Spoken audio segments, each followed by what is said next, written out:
मित्रांनो नमस्कार, आपण आज आलेलो आहोत आदिनाथ नवल यांच्या तुरीच्या प्लॉटवरती।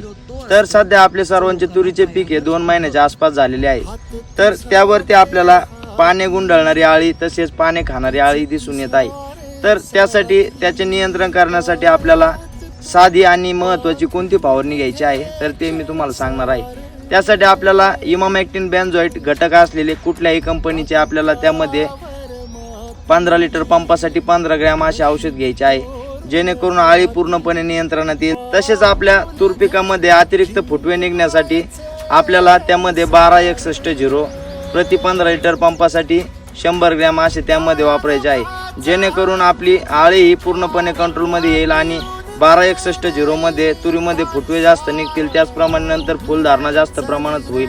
तरी या फवारणीचे परिणाम आपल्याला अतिशय चांगले दिसून येतील।